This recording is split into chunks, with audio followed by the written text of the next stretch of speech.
Hello everyone, जैसे कि आप सबको पता है सुबह के बज चुके हैं 7 और आपकी दिया आपको लेके चल रही है इंपॉर्टेंट इन्फॉर्मेशंस के हेवन।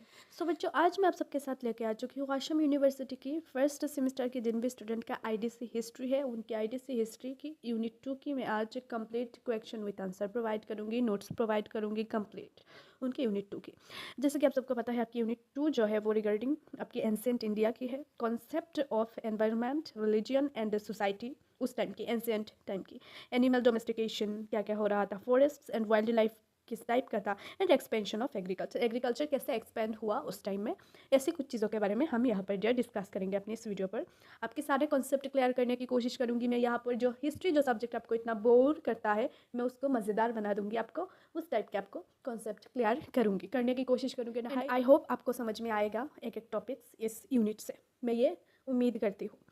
बच्चों, सबसे पहले एक इंपॉर्टेंट बात डियर अब सबसे डिस्कस करनी थी कि हमारे पास आपके हर एक सब्जेक्ट्स की, चाहे आपकी डीएससी कोई भी सब्जेक्ट्स हो, DSM, IDC, AEC, VSC, SEC कोई भी सब्जेक्ट्स हो, हमारे पास प्रॉपर नोट्स अवेलेबल है। हैंड रिटन वाला नोट्स भी है, ऑल्सो टेक्सचुअल नोट्स भी अवेलेबल है डियर। बहुत सारे सोर्सेज अवेलेबल है आपकी नोट्स की, हर एक सब्जेक्ट्स की, चाहे आपके आईडीसी कोई भी सब्जेक्ट हो, लाइक यहाँ पर मैं हिस्ट्री पढ़ रही हूँ, और भी सब्जेक्ट्स है जो भी हो, हमारे पास नोट्स अवेलेबल है डियर। आपकी हर एक स्ट्रीम की, आपकी हर एक सेमेस्टर की नोट्स अवेलेबल है। प्रॉपर पीडीएफ आपके व्हाट्सएप पर सेंड किया जाएगा। एंड वन सब्जेक्ट्स का मीन्स वन पेपर की कंप्लीट नोट्स का मतलब है आपकी सारे यूनिट्स आते हैं उस पेपर की, आपकी फर्स्ट यूनिट से लेकर आपकी 5th यूनिट तक आपकी सिलेबस की हर एक टॉपिक्स कवर किया गया है हमारी नोट्स पर डियर। यार बात यह है, आपके वन पेपर की कंप्लीट नोट्स का प्राइस है ओनली 99 रुपीज़। या 99 रुपीज़ सुनकर आप डरना मत, क्योंकि हमें भी पता है आप लोग स्टूडेंट हो, अभी कमाते वमाते नहीं हो। डियर, आप लोगों के लिए एक एक्स्ट्रा डिस्काउंट से, अगर आप 2 पेपर या फिर 2 पेपर से ज़्यादा सब्जेक्ट्स का नोट्स एक साथ खरीदते हो तो आपको एक एक्स्ट्रा डिस्काउंट्स प्रोवाइड करेंगे हम, जितना हमसे हो सके, ताकि कम पैसों से आप जो है अपने सारे पेपर्स लेके पढ़ाई करके एक अच्छे परसेंटेज के साथ अपना बैक्स जो है वो ना लगा के अपने ग्रेजुएशन क्लियर कर सको आप। डियर, आपको कांटेक्ट कैसे करना है नोट्स के लिए, इस वीडियो के कमेंट बॉक्स को ओपन कर लेना है। कांटेक्ट करने के लिए डियर इस वीडियो के कमेंट बॉक्स को ओपन कर लेना है। करते ही ओपन आपको एक मैसेज मिल जाएगा, लाइक एक पिन किया हुआ कमेंट रहेगा, व्हाट्सअप नंबर फॉर नोट्स कहकर एक व्हाट्सअप नंबर रहेगा। उस नंबर पर सिंपली आपको व्हाट्सअप पर मैसेज कर देना है नोट्स के लिए कि मैम नोट्स लेनी थी, डिस्काउंट्स के बारे में बताओ, इतने पेपर्स का लेनी थी, ये वो बताओ कैसे लेना है। बात हो जाएगी डियर। बाकी प्राइस के बारे में डियर ऑलरेडी बता दिया। वन पेपर का कंप्लीट नोट्स मतलब कंप्लीट आपके हर एक सिलेबस के टॉपिक्स कवर किया गया है नोट्स पर, जिनमें से अगर आप पढ़ेंगे तो 100% आपका मार्क्स कॉमन आ जाएंगे आपके एग्जाम्स पर। बिकॉज डियर हमारी नोट्स को इस टाइप से बनाया गया ताकि जो है आपके एग्जाम पर सारे कॉमन आए मार्क्स। दूसरी बात, हम इंपॉर्टेंट क्वेश्चंस का भी पीडीएफ प्रोवाइड करते हैं, जिनमें से 70 या 75% मार्क्स कॉमन आ जाते हैं। 70% मतलब आपका क्वेश्चन कॉमन आ जाते हैं आपके एग्जाम्स पर, जिसको जो है जो बच्चे सोचते हैं कि कम पढ़ाई करके मार्क्स स्कोर कर लूँ इनफ पास होने के लिए, उनके लिए इंपॉर्टेंट क्वेश्चन है, अलग से हमने पीडीएफ बनाया ताकि जो है वो कम पढ़ाई करके ज़्यादा मार्क्स स्कोर कर सके। डियर, आप में से किसी को अगर इंपॉर्टेंट क्वेश्चंस का पीडीएफ चाहिए तो वो भी ले सकते हैं, और अगर किसी को नोट्स चाहिए उनके किसी भी पेपर्स का तो वो भी ले सकते हैं। हमसे कांटेक्ट कैसे करना है, इस वीडियो के कमेंट बॉक्स को ओपन करते ही आपको नंबर मिल जाएगा, व्हाट्सअप नंबर फॉर नोट्स के करेक्ट नंबर, उस नंबर पर आपको सिंपली मैसेज कर देना है व्हाट्सअप पर। बाकी डियर दूसरी बात, जो बच्चे सोच रहे हैं कि यूट्यूब पर प्रोवाइड करो सारे, हम क्यों आपसे नोट्स ले, है ना। डियर सुनो, आपकी जो इतने सब्जेक्ट्स है, इतने पेपर्स के अंदर आपके अलग अलग सब्जेक्ट्स, लाइक आप खुद देखो आपकी डीएससी पर आपके कितने कितने सब्जेक्ट्स हो सकते हैं, है ना। इको हो सकते हैं, पॉलिटिकल साइंस हो सकते हैं, बोटानी हो सकती है, केमिस्ट्री, मैथमेटिक्स, आपकी फिजिक्स, बायो, आपकी बहुत सारे सब्जेक्ट्स आपकी एक डीएससी के अंदर बहुत सारे सब्जेक्ट्स है। सेम डीएसएम, आईडीसी, एईसी के अंदर 2 ही पेपर्स होते हैं। ओके, इतने सारे सब्जेक्ट्स होते हैं वन पेपर के अंदर, खुद देख सकते हो डीएससी पर, एईसी पर, वीएससी पर, आपकी आईडीसी पर, है ना। डियर इतने पेपर्स का नोट्स क्या एक साथ अपलोड करना पॉसिबल है। 3 मंथ्स टोटल हमको मिलता ही है गैप, एक सेमेस्टर के बाद दूसरे सेमेस्टर के लिए। उसमें क्या हम इतने सब्जेक्ट्स का इंपॉर्टेंट क्वेश्चन, शॉर्ट 1 और 2 मार्क्स का क्वेश्चन आंसर इंपॉर्टेंट, एंड आपका सारे यूनिट्स का नोट्स के कवर कर पाएंगे डियर। एक रोज़ में बस हम एक ही वीडियो अपलोड कर पाते हैं, जिसके चलते क्या होता है डियर, एग्जाम आ जाता है, कल को एग्जाम रहता है और बहुत सारे बच्चों का जो है नोट्स या फिर इंपॉर्टेंट क्वेश्चन उनके सब्जेक्ट्स का या फिर शॉर्ट क्वेश्चन आंसर अपलोड नहीं हो पाता यूट्यूब पर। दैट इज़ वाई स्टूडेंट को परेशानी की फेस करना पड़ता है। हज़ार कमेंट्स एक दिन में कि मैम इस सब्जेक्ट्स की वीडियो बनाओ, इस सब्जेक्ट्स की वीडियो बनाओ। क्या हम एक दिन में इतने सब्जेक्ट्स की वीडियो डाल सकते हैं? नहीं डाल सकते, है ना, आपको भी पता है। इसलिए हम एक बैलेंस फॉर्म पर हर एक सब्जेक्ट्स को कवर कर रहे हैं। बाकी फिर भी मतलब परेशानी हो रही है लोग स्टूडेंट को कि हमारे सब्जेक्ट्स ये है वो है, बिकॉज इतने सारे सब्जेक्ट्स हैं। इस बात को डियर आपको समझना पड़ेगा, एंड इसके सोल्यूशन के लिए हमने ये PDF जो है व्हाट्सएप पर प्रोवाइड करना, इसकी फैसिलिटी को ओपन रखा ताकि जिस भी वक्त जिस भी स्टूडेंट को ज़रूरत है अपनी नोट्स की, पढ़ाई स्टार्ट करना चाहता है, उस वक्त वो लेके हमसे पढ़ाई स्टार्ट कर सकता है अपना। सो डियर, बात यह है कि एग्ज़ाम सामने है। अगर कोई बच्चा सोच रहा है कि एग्ज़ाम के टाइम आने दो, पढ़ूंगा या पढ़ूंगी, डियर नहीं होगा, आपसे बैक्स लग जाएंगे आपकी 3-4 पेपर पर। जब बैक्स लगेंगे, रिजल्ट आपके हाथ में होगा, तब आप याद करेंगे ये मैं जो भी आज कह रही हूँ, एक एक वर्ड्स को आप तब याद करेंगे एंड कहेंगे काश उस वक्त मैं नोट्स लेके पढ़ लिया होता तो आज ये दिन नहीं देखना पड़ता, फिर से फर्स्ट सेमिस्टर की सब्जेक्ट से वो मुझे थर्ड सेमिस्टर के साथ नहीं पढ़ना पड़ रहा होता। देख लेना आप जो भी बच्चे मतलब इस चीज़ को इग्नोर कर रहे हो कि एग्ज़ाम है आने दो, सो डियर वो बाद में याद करोगे मेरी ये वर्ड्स, आप लिख के रख लो, कहीं याद करोगे। सो डियर इसलिए कह रही हूँ, जिस भी बच्चे को सच में पढ़ना है या जेन्युइनली अपने एडमिशन लिया पढ़ने के लिए, आप भी से नोट्स लेके पढ़ाई करो। मैं आपको पूरी हेल्प करने की कोशिश करूँगी थ्रू माई गाइडेंस। मैं आपको गाइड करूँगी हर एक मोड पर, जिस भी वक्त आपको नीड हो कि कैसे आपको कवर करना है अपना सब कुछ। ऑल्सो डियर हम इंपॉर्टेंट क्वेश्चंस भी प्रोवाइड करते हैं, वो भी आपको बहुत ही ज़्यादा हेल्प करेगा। अगर आपको चाहिए तो आप ले सकते हो इंपॉर्टेंट क्वेश्चंस का PDF। हेल्प करेगा, कैसे हेल्प करेगा, आपके 70-80% प्लस मार्क्स यहाँ से कॉमन आ जाएंगे फाइनल एग्जाम्स पर। तो डियर बात ये है, आप में से किसी को भी किसी भी सब्जेक्ट्स का अगर नोट्स चाहिए डियर, फटाफट कॉन्टैक्ट करो, कॉन्टैक्ट करके हमसे नोट्स लेके पढ़ाई स्टार्ट करो, अदरवाइज़ बाद में रोना ही पड़ेगा आपको। मैं ये कह रही हूँ अभी, बाद में याद करके रोने से अच्छा अभी जो है इस चीज़ को समझ के पढ़ लो एंड एग्ज़ाम अच्छे से दो।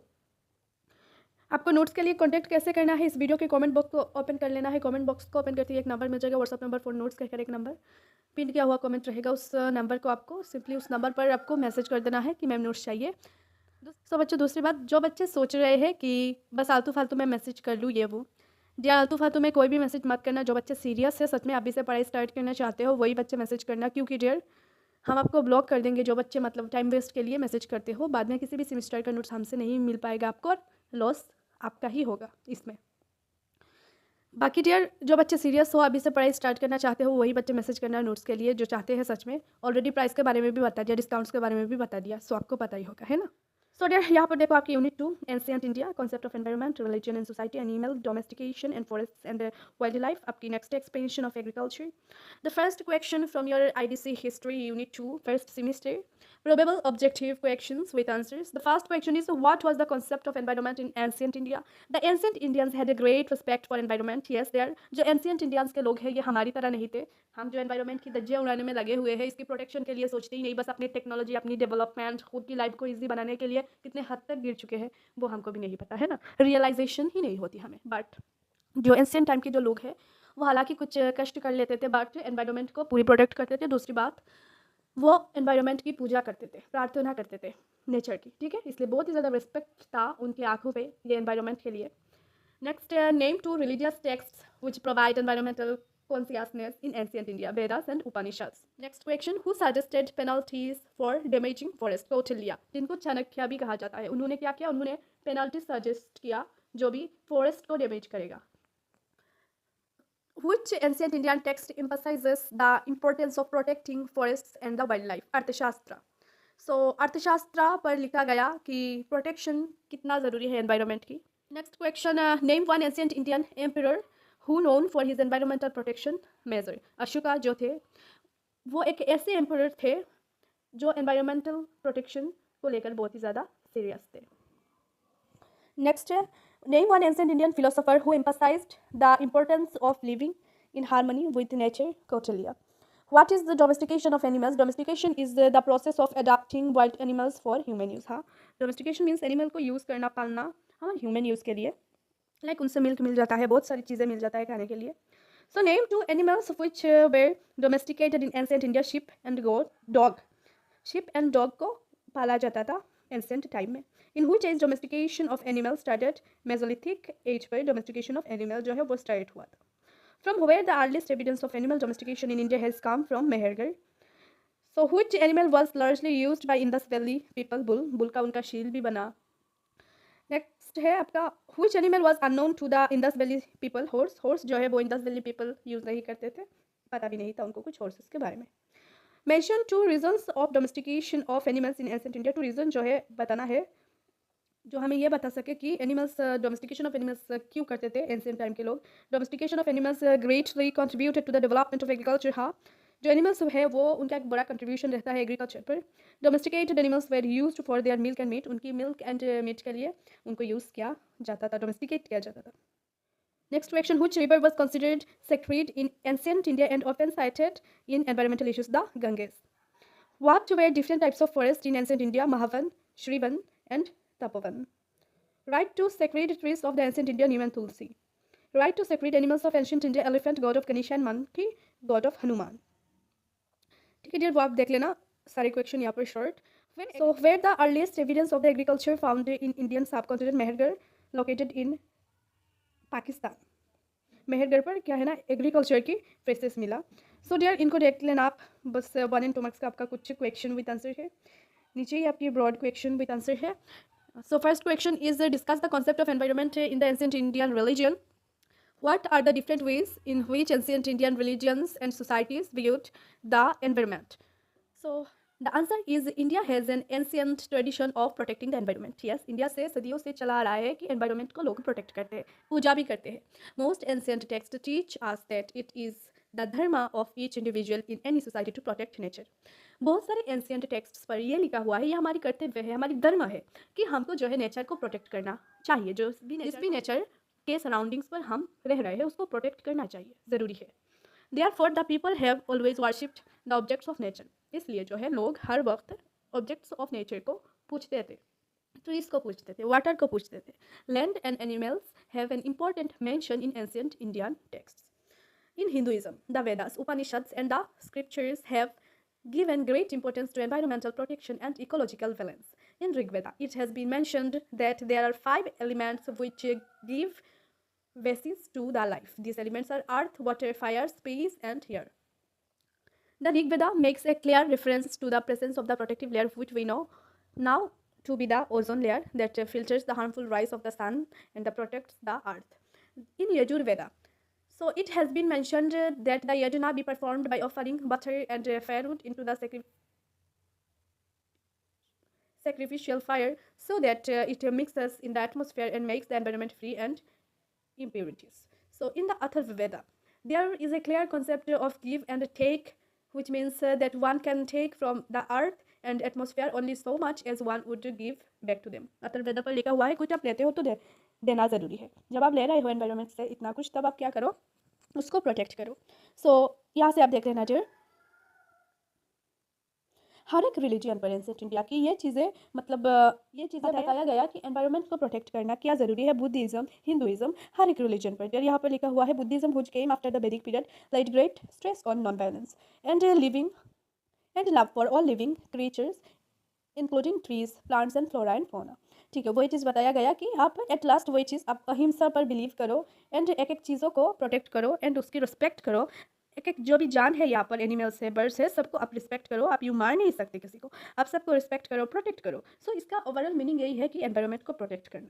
Next question dear, write a note on forest and wildlife of ancient India and what were the conditions of forests and wildlife in ancient India. ठीक है, so forests in ancient India have been well mentioned in Vedic texts, epics and Puranas. The principles regarding the forests and their sustainable management are well engrossed in ancient India. Major forests in ancient India were Kamakya forest, Devita forest, Madhu forest and Dandaka forest etc. ठीक है, इनको देख लेना dear. बाकी जो बात हमने बताया डियर कि अगर आप में से किसी को आपके किसी भी सब्जेक्ट्स का नोट्स चाहिए कंप्लीट, तो डियर आप हमसे ले सकते हो। प्रॉपर पीडीएफ अवेलेबल है, हैंड रिटन नोट्स भी अवेलेबल है, आपकी टेक्सचुअल नोट्स भी अवेलेबल है। सो डियर आपकी हर एक सब्जेक्ट्स का नोट्स है, लाइक आपकी डीएससी कोई भी सब्जेक्ट्स हो, डीएसएम, एएससी, वीएससी, एसईसी, कोई भी सब्जेक्ट्स हो, हमारे पास नोट्स अवेलेबल है। इसलिए अगर आप में से किसी को भी नोट्स चाहिए, अभी से पढ़ाई स्टार्ट करना चाहते हो, तो डियर हमसे नोट्स लेके आप पढ़ सकते हो। टाइम वेस्ट मत करो, क्योंकि एग्जाम पास में है, बाद में लॉस आपका होगा जब कुछ नहीं होगा हाथ पर एंड एग्जाम जस्ट सामने ही होगा। So next question, right a note on expansion of agriculture in the ancient India. Ancient India पर कैसे एग्रीकल्चर स्टार्ट हुआ? So first is the beginning of the agriculture in India. The excavation of the Mehergarh throws some startling facts about Indian agriculture that began as early 9000 BC. Wheat, barley and the jujube were among crops. Sheep, goats were among animals were domesticated. ठीक है, मेहरगढ़ पर traces पाया गया 9000 BC पर, early 9000 BC पर, कि मेहरगढ़ पर जो है बहुत सारी ट्रेसेस मिला एग्रीकल्चर की। Expansion of the agriculture in Neolithic period. So the Neolithic period is mainly characterized by the development of settled agriculture and use of tools weapons made of polished stone. So polish stone का जो है tools use किया गया Neolithic पर, तब जो है पता चलता है एग्रीकल्चर पूरा डेवलप्ड हो गया। So expansion of agriculture in Indus valley civilisation, तब जो है एग्रीकल्चर और डेवलप्ड हुआ। कैसे? Indus valley civilisation relied on the considerable technological achievements, जब प्लाउ शेयर्स की भी डोल्स मिला, मीन्स जो भी बच्चों का खेलने का होता है वो मिट्टी का, वो प्लाव शेयर्स मिला, सो प्लाव मिला, इसलिए ये पता चलता है प्लाव था उस टाइम। ठीक है, सो यहाँ पर आप देख लेना। नेक्स्ट, एक्सपेंशन ऑफ एग्रीकल्चर इन वैदिक पीरियड, तब तो और ज़्यादा वाइड रेंज पर एग्रीकल्चर कल्टिवेशन हो रहा था। ठीक है, बहुत सारे एनिमल्स को डोमेस्टिक किया जा रहा था एंड आपका इरीगेशन भी प्रैक्टिस हो गया था उस टाइम में। ऑल्सो आयरन का टूल्स ये सब भी स्टार्ट हो गया था आपकी वैदिक पीरियड से। Next, expansion of agriculture in Mauryan empire, so 322 to 185 आपकी मौर्यन पीरियड है, जहाँ से अशोका भी आते हैं, third ruler of the Mauryan Empire. So the Mauryan Empire 322 to 185 BC categorized soils and made meteorological observations for the agriculture use. Other Mauryan facilitation included construction and maintenance of dams and provision of horse-drawn chariots. So घोड़े की गाड़ी और बहुत सारी चीज़ें उस वक्त से स्ट्रेट हो गया था, डेयर बुलक हर्ट सब कुछ। इसको पढ़ लेना यार, यहाँ से आपको पता चल जाएगा। बाकी साउथ इंडिया भी कम नहीं था कुछ, साउथ इंडिया पर वाइड रेंज में क्रॉप्स उगाया जा रहा था, rice, sugar cane, millets, black pepper, various और भी जो भी पेपर्स होते हैं वो उगाया जा रहा था, जो भी ड्राई मसाला होते हैं वो सब। Agriculture trade in ancient India, expansion of agriculture led to the development of the trade and commerce of the agricultural products and ancient time से जो है वो ट्रेड हो रहा था, एग्रीकल्चर प्रोडक्ट्स की ट्रेडिंग हो रहा था, बाहर जा रहा था, बाहर से आ रहा था उस टाइप का। इंडिया से जो बहुत सारे मसाला, चिलीज वगैरह साउथ इंडिया से ट्रेड हो रहे थे और कंट्रीज पर उस टाइम की। ठीक है, जो रोमन एम्पायर से कनेक्टेड था इंडिया। सो डियर बच्चे, यहाँ पर आपका खत्म हुआ आपका यूनिट 2 का कंप्लीट क्वेश्चन विद आंसर, आपके आईडीसी हिस्ट्री 101 की फर्स्ट सेमेस्टर की यूनिट 2 का complete question with answer. I hope आपको कुछ कॉन्सेप्ट मैंने क्लियर करने की कोशिश किया, वो समझ में आया हो। बाकी डियर जो बात मैंने बताया कि हमारे पास आपके हर एक सब्जेक्ट्स का नोट्स अवेलेबल है। डियर आप में से किसी को भी किसी भी सब्जेक्ट्स का नोट चाहिए तो फटाफट कॉन्टैक्ट करो, डिस्काउंट का फायदा उठाओ, बाद में शायद नहीं भी हो सकता है डिस्काउंट। अभी डिस्काउंट से जाकर फायदा उठाओ डियर। इस वीडियो के कमेंट बॉक्स को ओपन करके आपको नंबर मिल जाएगा, व्हाट्सअप नंबर फॉर नोट्स, उस नंबर पर सिंपली मैसेज कर देना है नोट्स के लिए। आलतू फालतू में कोई भी मैसेज मत करना, ब्लॉक कर दूंगी। जिस भी बच्चे को सच में नोट्स चाहिए, अभी से पढ़ाई करना चाहते हो, प्राइसेस के बारे में भी ऑलरेडी डिस्कस कर दिया डियर, बिकॉज आपके लिए अभी डिस्काउंट्स अवेलेबल है, सो इसकी फायदा उठाओ। एंड प्राइसेस के बारे में सुनकर डरना मत, 1 पेपर का 99 रुपीज़ एंड डिस्काउंट्स है डियर, दैट इज वाई आपको दिया जा रहा है। आपको कोशिश कर रहे हैं हम कम पैसों पे आपकी ज़्यादा जो है आपके सब्जेक्ट्स का नोट्स आपको प्रोवाइड कर दे, इसलिए कॉन्टैक्ट करो जिस भी बच्चे को जिस भी सब्जेक्ट्स का नोट्स चाहिए, डिस्काउंट्स का फायदा उठाओ। Thank you. बाकी मिलते हैं नेक्स्ट वीडियो पर और एक इंपॉर्टेंट इन्फॉर्मेशन के साथ। तब तक के लिए बाय। इस वीडियो को एक लाइक जरूर करते हुए जाना एंड कमेंट पर जरूर बताना कोई भी अगर कंफ्यूजन हो। ऑल्सो कमेंट पर जरूर बताना नेक्स्ट वीडियो का टॉपिक सब्जेक्ट कौन सी हो, कौन सी सब्जेक्ट ज़्यादा स्टूडेंट को चाहिए, इसलिए कमेंट बढ़ बढ़ के करना ताकि हमें भी पता चले कि कौन सा सब्जेक्ट का ज़्यादा स्टूडेंट को चाहिए और हम यूट्यूब पर ला सके। सो मिलते हैं नेक्स्ट वीडियो पर। Thank you.